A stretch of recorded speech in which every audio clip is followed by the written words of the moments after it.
So thank you very much for being here. I'm super excited at speaking at PyCon Italia for the first time and also being in Florence for the first time. This is amazing. And yeah, so let's get started. So first, a word from our sponsors.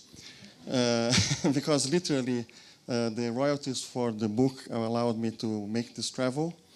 And so the book is pretty thick, about 1,000 pages, but you don't need to read the whole book. I actually explain clearly in the back cover that you can consider it 5 books. It's split in 5 parts that make sense as individual books, and I actually tried to convince O'Reilly in the second edition to make 5 books, but they said, no, the first edition was selling well, let's not make such a drastic change. So, okay. And there's more than 100 pages about type hints, and it was probably the hardest topic in the second edition for me was to, get my head around type hints and trying to figure out how to understand and then how to explain fun stuff like covariance and countervariance and stuff like that. But, okay, so I'm going to start with a motivating example. The motivating example is, so the documentation, Python documentation says a lot about a file-like object, right? And so what does that mean? What is it? What are you asking for when you say, I remember when I studied Python for the first time in 1998, this thing came, popped up. Oh, a file-like object here, file-like object there, right? And in this PEP, it explains that to be considered a file-like object supplied by the application must have a read method that takes an optional size argument. So notice that there is no mention of classes or ABCs or whatever. It just says this thing has to have a read method, okay? And this is widespread in the documentation. Last night I found 148 times the phrase file-like in the documentation. Only a couple times, only one time it was saying like, oh, a file like this. No. But most of the time it was a file like in the same sense that we are talking about here.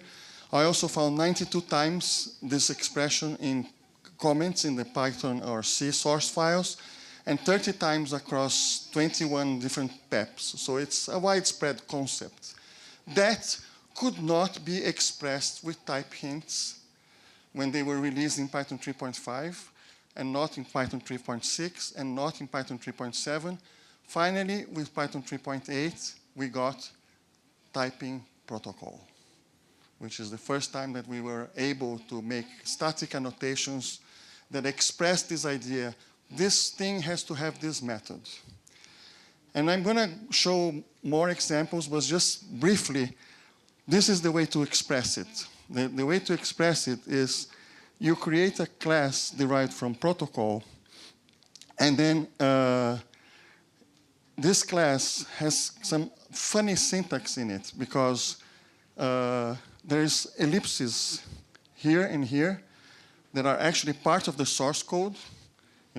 I didn't know until I was studying typing that ellipsis is a valid token in Python. And what this means here is that because the size is optional, there's a default value, but the type annotation doesn't say what the default value is. It doesn't matter what the default value is, right? It's just saying that there is a default value. And also, the last one would be in place of the body of the function, right? This is just a declaration of an interface, so there's no implementation. And instead of using pass, they adopted this convention of using ellipses to do that, right? But I'm going to show more examples. But this is just the definition of the protocol. And then the library uses this as a type annotation, right? So this argument has to be a readable, right? The users of the library don't need to know that this exists. But this will allow a type checker to know that you're passing an object that does comply with this interface, right? But I'm going to show more examples.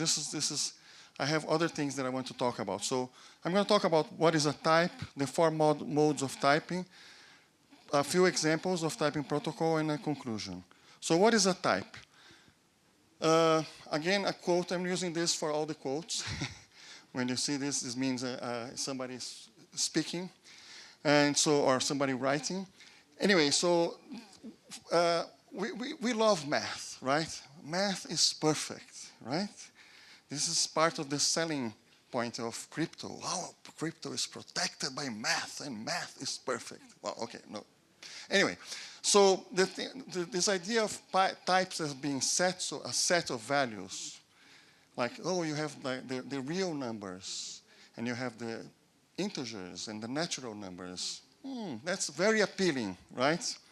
However, it's not useful. For instance, I have an integer, and I create a float from it, and they look the same, but they are not the same. So, because there's a little problem, right? Python only uses 64 bits to encode a float, but for integers, it just depends on the amount of RAM you have, right? The F is that thing, right? So there are integers that are not part of the float set in real programming languages. So, so this is not useful. It's also not useful because we don't have ways of expressing sets, very good ways of expressing sets, apart from enum. We have some types that have very few instances, like none that has one instance, bool that has 2 instances, and other types that have millions or trillions of instances, right? Like int, stir, and so on. And we have no way of saying things like, this would be really useful, right? For an e-commerce application, I want to say that the quantity field must be greater than 0, because nobody can order 0 of something. But also, for security reasons, we don't want to accept orders of more than 1,000. This would be very useful, right? But there's no way to express that.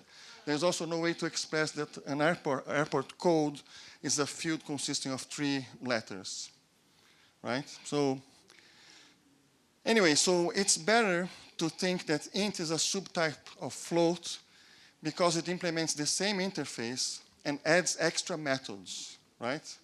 This is the kind of, has to do with the Liskov substitution principle, which only recently I learned was invented by a woman called Barbara Liskov. You know, a lot of people talk about Liskov, and I didn't know that she was a woman. She's a woman. Anyway, so because of this idea of the substitution principle, a subclass has to implement all the same methods and more, maybe more. Maybe the same, but sometimes often more, right? Anyway, so, and this is a demonstration, right? So for instance, the integer implements dunder or to do bitwise or, but the float doesn't. So the useful concept is the idea of a type defined as a set of functions, or in other words, the idea that came, for instance, from Smalltalk, where the objects have a protocol, and the protocol is the interface, right? So the main points here are, it's more useful to think of types as defined by interfaces, and protocol is a synonym of interface, okay? So now let's talk about duck typing. And here's my friend Alex Martelli, who was a tech reviewer of the first edition of my book and also contributed a few pages of content there. So in the Wikipedia a few years ago, I saw that they quoted this particular message from 2000 as the first written occurrence of the duck metaphor, talking about duck typing, okay? So the idea is, instead of checking whether something has the DNA of a duck, you check whether it behaves as a duck in the context that you want. Maybe now you need something that quacks, and now you need something that swims. But depending on the context, that's what you're interested in, right? So when I started teaching Python in 1999, And because most of my students either came from Java or C or C++ backgrounds, I liked to show them this example of a silly function that doubles something, and to show them that you could pass different kinds of numbers, even fractions, and strings, and lists, and sequences in general, right? So I wanted to show them this is a feature of the language. It allows you to do that, right? So how do you annotate that? We're going to get to that, all right? Here's another example. I have this class. Okay, it has a dunder in it, but it has a dunder iter. And because it has a dunder iter, it behaves as an iterable.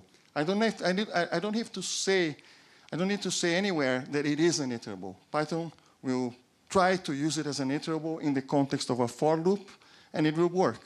That's how duck typing works. But it's even more radical than that, the philosophy, the core philosophy of Python. Because I can also write a class like this that implements dunder get item. And even without the dunder len, this is also iterable. Okay. Anyway, so it's very easy to implement something that behaves like a sequence in Python without inheriting from any ABC or any other class, right? So one example, in one of the examples in my book, it's an adaptation of a Lisp interpreter from Peter Norvig called Lisp-I, and I rewrote it with type annotations and made some minor refactorings. But I decided that I needed this text reader protocol. So the protocol comes from typing, right? And I defined this class here that says a text reader is something that has a method called read that returns a string. And so now I can have this function called run file that takes a text reader, right? So the idea is, here's a very important idea. Protocols are usually useful to define in library code, not application code. Because the idea is you do it to provide flexibility for the users, right? So that they can pass anything that has a read method that returns a string, right? And often the protocols are defined near the API that requires it. Okay? So the benefits of using it are you preserve the flexibility of duck typing. So you let clients know what is the minimal interface required regardless of class hierarchies. People don't need to subclass something specific. And then, like I've done many times in Java, implement methods that you know you're not going to use, but the compiler wants you to implement them because you said you're going to implement them. You must declare, right? And here's a critical thing that we must remember about protocols. The class that implements the protocol, which is usually part of the client code, doesn't need to know that the protocol exists, and actually there's no syntax to say that it implements that. You just implement it. You know, this is a crucial difference between other approaches of interfaces that were discussed in the history of Python before and other languages, okay? Except for Go. Go is another language that has the same idea of interfaces where the code that implements doesn't declare that it implements, you just do implement it, and then the code that takes arguments of that interface. Well, anyway. Okay, so this allows you to have static analysis, right? And you reduce coupling because the client classes don't need to subclass anything, right? This also makes testing easier. It's much easier to mock something in this way.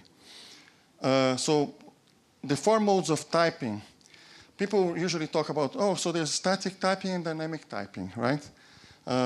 Okay, this is actually a matter of when, right? Static typing is something that happens at some stage of static checking. In a traditional statically typed language, it's the compiler that does it. In Python, with your IDE is going to be doing it all the time, and then probably MyPy or something that you put in your CI pipeline.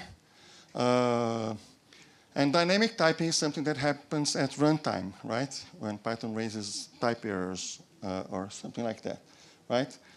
So regarding that question that was asked about Python 4, they promised, okay?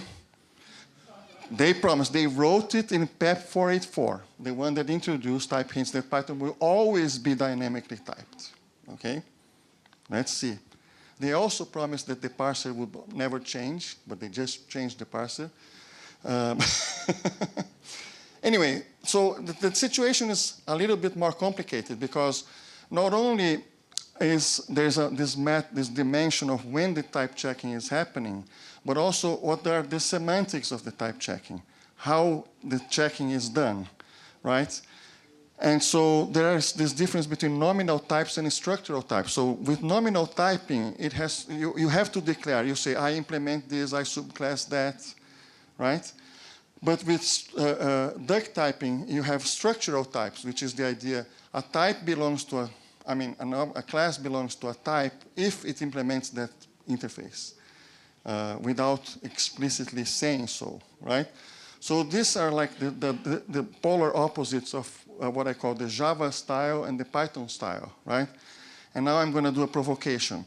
If you do a lot of, if you have a lot of a very large code base with a lot of type annotations, and you don't use typing.Protocol, then maybe you're writing Python as a slow version of Java. Then there is goose typing, which is a term that Alex Martelli invented, and he wrote about it in the first edition of my book. It's also in the second edition. This is what we do with ABCs and is-instance tests, right? And then we had, finally, in Python 3.8, protocols, also called structural subtyping or static duck typing, right? Which is now the situation that we have. So this is a very rich scenario of different ways of thinking about types and implementing types in Python, right? And also, just briefly to talk about other languages, Go is the first statically typed language that I learned that has this idea of static duck typing that I mentioned before, but Java doesn't have it, for instance, and yeah. Yeah, okay, so let's see some more examples. So remember the double example, how do you annotate there? So let's try and fail a few times. If you say that X is an object, and the double returns an object, then the type checker will complain because you cannot multiply an object.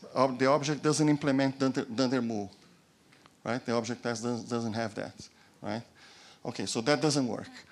You can also say that it's any, but then it's useless. You just write. There are contexts where any is useful. This is not one of them, okay? Because it defeats type checking. And more important, the tricky thing about misusing any is that it actually contaminates the code around it. It defeats type checking not only where it's used, but also where the data that was inferred to be any is going to be used elsewhere, right? So this is really dangerous to use it. Because the problem is that every Python value is of type object, but also every Python value is considered to be of type any. However, the object type implements a very narrow interface, while any is assumed to be this magical thing where the compiler or the type checker will believe that it implements all possible methods, right? So everything that you call on an any object, it will assume to be working. That's the danger of it, right? You know, if I wanted to double sequences, I could do this. And this is just an example to introduce this notation of type vars. I'm so happy that Python 3.12 now allows us to do without the type var declaration. This is great. I won't show the new syntax, but it's great that we don't need that anymore. But so this would be an example that works for sequences in general, but not for the numbers. So I'm saying that this is double requires a sequence of something, and it will return a sequence of the same something. Because the T is the same, means that it has to be the same type. The output will be of the same type of the input, right? So a first attempt, which is broken, but a first attempt at using protocols would be this, in which I create this protocol called repeatable, where the object has to implement dunder mu that takes itself, and this other argument has to be an integer. Okay? For the examples that I wanted, this is enough. And then I say, okay, so the x argument, I want it to be a repeatable, and I will return a repeatable. So this code type checks okay, but not in the context where this function is called. Anywhere else in the code that calls this function, the type checker will infer that the return type is repeatable, which means that it will only allow you to use dunder mu with that thing. So now you've narrowed the acceptable interface of that thing. Right? So the right solution is a little bit complicated because it involves, the top part is the same, the repeatable definition is the same, but now I introduce a second type variable, RT, to say that this type variable is bound, is limited by the repeatable. Okay? So it doesn't mean that it will be a repeatable, but it can be anything that is sort of a subtype of repeatable. Right? Or I prefer to say consistent with repeatable. Any class that implements that method with that signature is consistent with repeatable. Right? So this is the correct solution for the double function that I showed. Okay, now when I was writing the second edition between 2020 and 21, this stuff was kind of new. So I started finding bugs. So for instance, I noticed that Python has this statistics module, and there's a function there called medium-low and medium-high. And usually people use them with numbers, okay, but you can also use them with anything that's comparable. In the way it's implemented, it works. Like for instance, why would you do that? Well, maybe I have a list of names of the people in this class, and I want to split the group in two, and so I want to know what's the median name, the name of the person in the middle in alphabetical order. So everybody before this side, right? So anyway, so I noticed that the annotations were too strict given the existing implementation of the function, right? And so the way to, so they had this number type.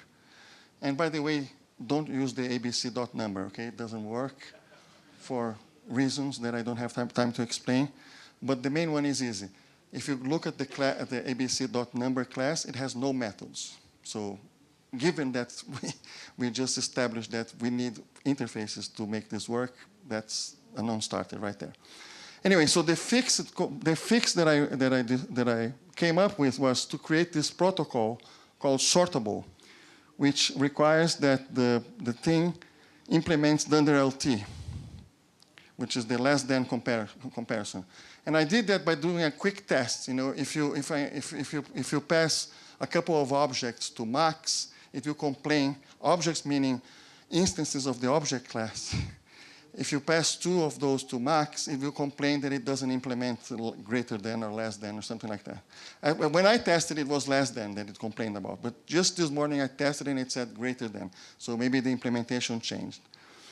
Anyway, so I contributed this change, and it was accepted. But there were a lot of work that came after this, and I'm going to talk about it later. But so I realized that there were lots of opportunities of contributing to TypeShed. TypeShed is the repository that has type annotations for the Python standard library and also for some other projects. And so I noticed that there was a lot of opportunities because typing.Protocol was kind of new, and it solved problems with the annotations because, like I said before, it wasn't possible to correctly annotate a lot of things because they were, duck typing is pervasive in Python. So right after I did that, in a few weeks, we started using a similar protocol in many other standard library functions. All of these have to do, most of these have to do with sorting. And so today, I just checked it this morning. There are more than 100, there are 120 protocol definitions. Classes that derive from protocol, there are protocol definitions. I didn't have time to count how many uses of those classes there are, but at least one probably there is in the standard library for each one of those. Some many times, like this one. And there are more than 100, no, about 100 on the stubs subdirectory of the typeshed repo that contains annotations for other projects that are not in the standard library, like TensorFlow and PsychoPG and so on. While I was doing that, I decided to contribute an annotation to fix a bug that was reported about Max. So Max, everybody is familiar with Max. I've taught Python to hundreds of people. Nobody ever complained that Max was difficult to use or that it caused problems at runtime. No, Max works very well and it's very flexible and it's great. The annotation that existed at the time, well, somebody complained, Will McGugan complained that when he gave Max something that was none, the type checker didn't get that this was a problem. And it would be a problem because you cannot sort something with none inside. So this was a false negative, meaning that the type checker didn't realize that it was a problem. And then, so that was the definition of the type hints for Max at the time. It's complicated because there's two calling conventions, right? You can pass an iterable or several arguments, right? So this becomes a little bit tricky. So there's this overload annotation that is just for, that you put in the source code right in front of the, on top of the actual implementation of the function to say, this is one way of calling it, another way of calling it, another way of calling it, right? This is, the solution, this was wrong, okay? This did not use protocols, right? The solution was even harder. Besides depending on a protocol, it had 6 overloads, right? And now, a little bit of static type bashing for our enjoyment. In order to test this, because Max is implemented in C, but I wanted to be able to test, so I implemented Max in Python with all the functionality that Max offers, okay? So that was about, 23 lines of code, okay? And the annotations to satisfy the type checker were longer, right? So it does happen when you want to be very strict about type annotations that sometimes it will take more time for you to write the annotations than the actual implementation of the function. Anyway, I'm not going to go into this, but a lot happened after I made those first contributions of the support less than. They found out that there were cases where they needed something called support greater than, and then they thought they could get away with just that, but then they realized no. And then now what they have is something called supports rich comparison, which is a union of the protocol requiring either less than or greater than. And this is now pervasive, the use of supports rich comparison. Okay? So some protocols in the standard library, there are few protocols in the standard library. I wish there were more, but there were some.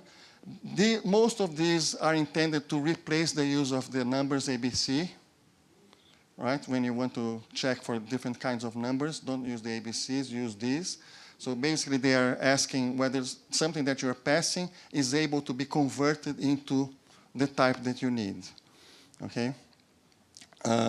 There's a funny one called supports index that was actually introduced by request of the NumPy community, because NumPy has lots of different integer types, right? With different bit widths and signings and so on. And so what they requested to have a way of asserting that something passed as an index could be used as an index, even though it wasn't strictly an int, because it could be one of those crazy, smaller ints that they use. So this is an example of how to use that. For instance, in the book I have this running example in some chapters about a vector class, and the dunderget item supports slicing. So if you see the first overload on line 150, the key argument has to be a slice, and a slice is a built-in type of Python, right? That the interpreter generates when you use the columns inside the square brackets. And in the second example, when the key would be usually an int, in order to support other ints, I put supports index, right? So this is an example of how to use one of these protocols to be more flexible. So, in summary, now I think we can understand in detail this definition, right? This is a simple definition of a file-like object. Sometimes in the standard library, the file-like object required also has to implement a write method, but then you could have another protocol that does that. It's usually good to have protocols with one method and then compose them, instead of having protocols with all the methods that you can think of, because then you're creating a problem for the users, right? Because like I said, sometimes you just need something that quacks. I don't need something that quacks, flies, and swims, and walks, right? So please use typing.Protocol to build Pythonic APIs, okay? You do that, then you will support duck typing with type hints. And like I said, the essence of Python's data model and standard library is duck typing. You know, there's the solid principles. One of them is the interface segregation principle, which says that client code should not be forced to depend on methods it does not use. So actually using protocols is a way of following this principle, right? And like I said just now, prefer to use narrow protocols, right?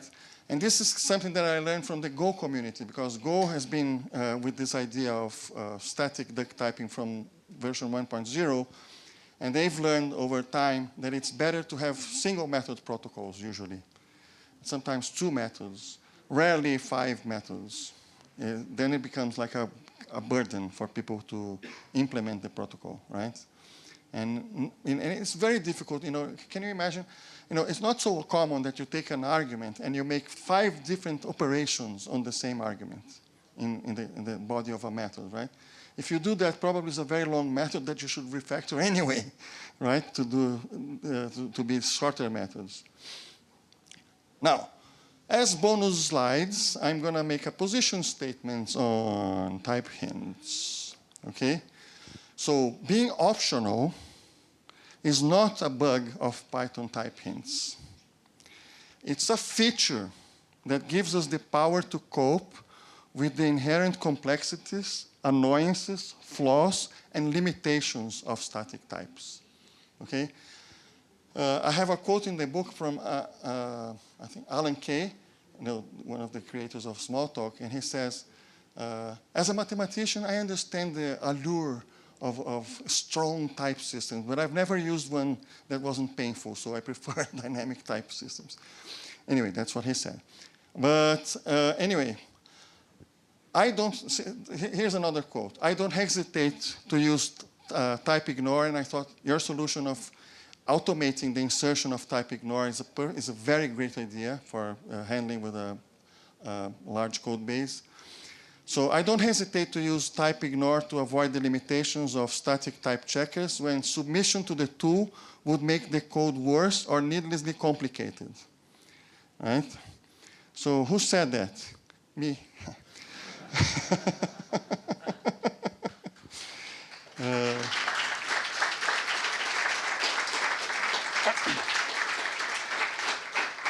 So that's the talk, and I have the slides are already there on Speaker Deck. My code is on Ramalho, but I also have other organizations. There's a Fluent Python organization there as well. And in the Fediverse, you know, let's stop using social networks controlled by stupid billionaires. So let's meet on the Fediverse. Thank you.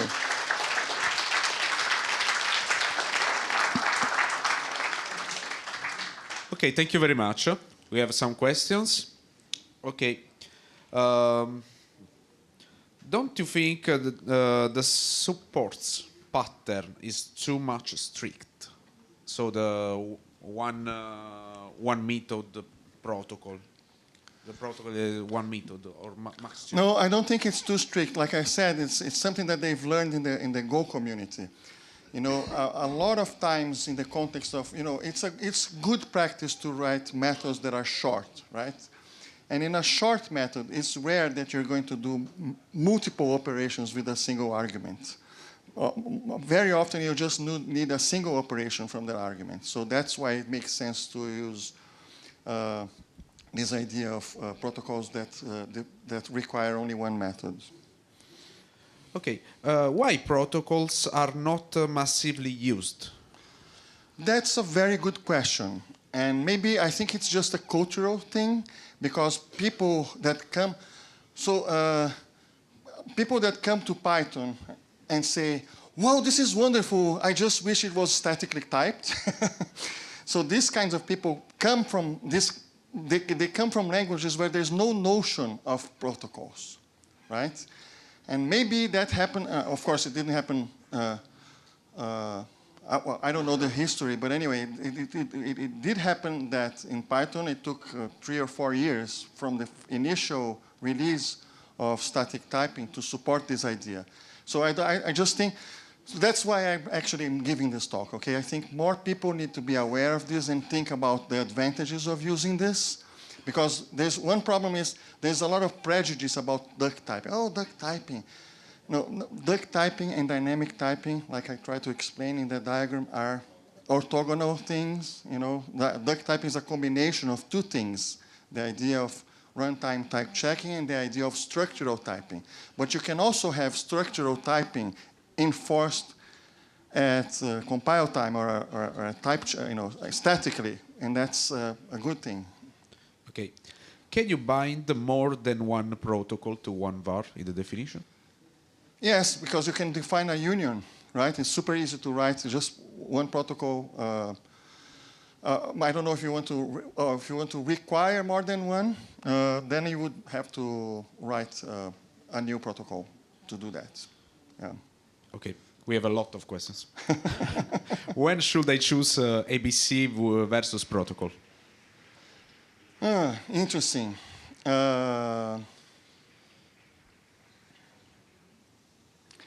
I'm not ready for this answer. So here's the thing. The chapter, one of the chapters that was most difficult for me to rewrite was a chapter that originally talked about ABCs, but now I had to talk about protocols as well. And that was very hard for me to think about. What can I say? I think, you can use an ABC when, in the context of some framework, you want to require your users to implement all the methods in the ABC. Also, when you want to provide default implementations, right? If you want to provide default implementations for methods, you need to use an ABC. Although, just yesterday, actually, I was looking at the source code of Python, and I saw a definition of a protocol with method implementations, which I thought was really weird, and I had never seen that.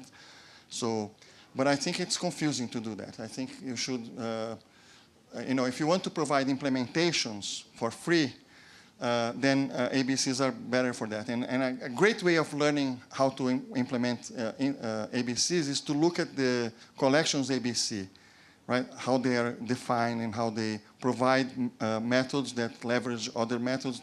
So you implement just a couple methods, and then you get for free all the other methods that are implemented in the ABC. Okay.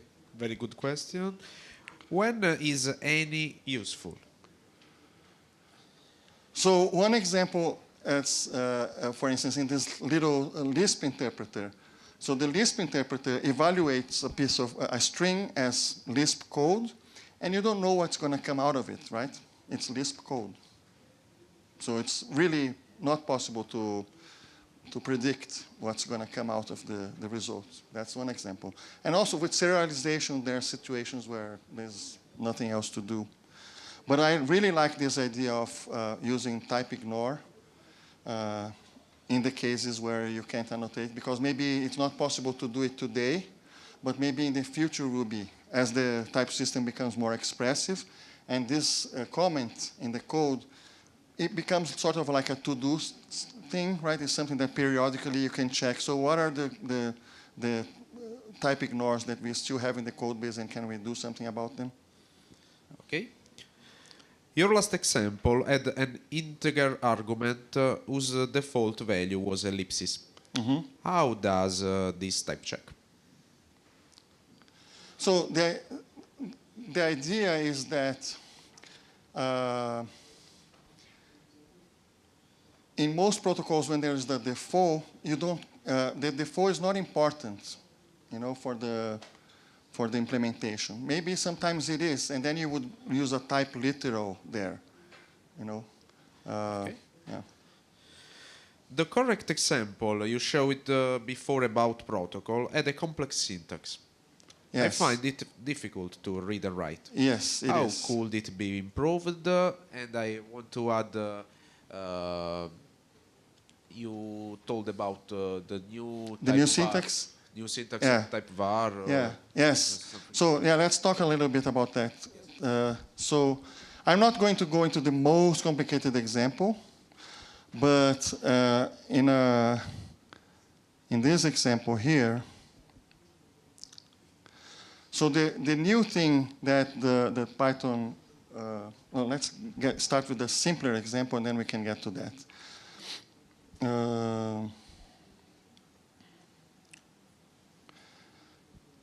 The simplest example.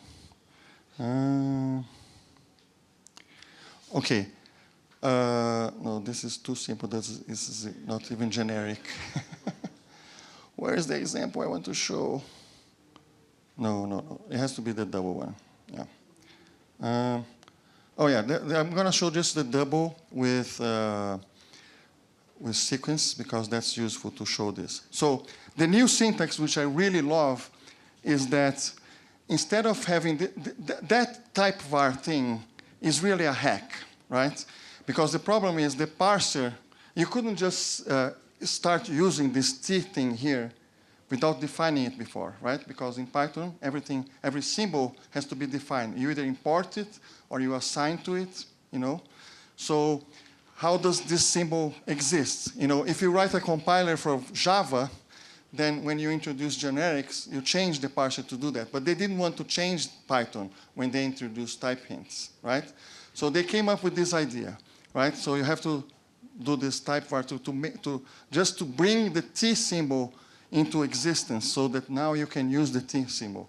So in Python 3.12, what you can do now, you don't need to import type var, you don't need to do this assignment, and you put a square bracket here between the end of the name of the function and the start of the argument list, and put the T in there, right? So it's much nicer, right? It makes it more visible that the function is generic, because the generic part is right in front of the name, and you don't need to import and have that line over there. And also it makes it clear the scope, because these variables actually, the semantic scope of them are in the same definition. But that is a global variable, right? With the new way, you can reuse without problems the variables and so on. From which version of Python? 3.12. Okay, perfect. But the problem is, here's the thing, that when people talk about Python 4, what I wish Python 4 had, among other things like better support for concurrency, is we should have a standard, a type checker as part of the standard distribution. You know, the current situation is really bad, because I was looking at how MyPy is going to support this, and the answer so far, maybe they're going to change their minds, but the answer so far is we are not going to support this new syntax until we remove support for 3.11 in MyPy, which is probably going to be 5 or 6 years in the future. So we are stuck with the bad syntax if we use MyPy for 5 or 6 years, right? I think this is bad. Okay. Do you know of anything similar to protocol but for attributes instead of methods? Yes, you can use for attributes also. There are examples. I found examples in the standard library. There weren't any when I did this research years ago, but yesterday when I was doing those counts of occurrences, I found examples of protocols that just defined this class has to have this method. No, this attribute. I found examples of that. Okay. Raymond asks, where do you recommend going to see additional practical examples of protocols being used? So on TypeShed is a very good place. Lots of examples there, and the people who work on that code base are very, experts in typing. So that's a good recommendation. But yeah, I don't know about other projects that are using protocols very widely. Okay.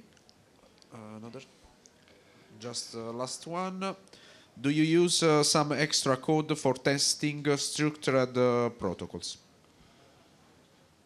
No, because like I said, typing.Protocol is just something that enables you to test, to type check duck-typed code. And we always had duck-typed code, so our unit tests did a lot of that kind of checking, right? And in fact, maybe that's why unit tests were invented in the Smalltalk world, which is also a language that has duck typing. Okay, there is no more time for other questions, so you can do other questions to Luciano over the room. Thank you so much. Thank you very much.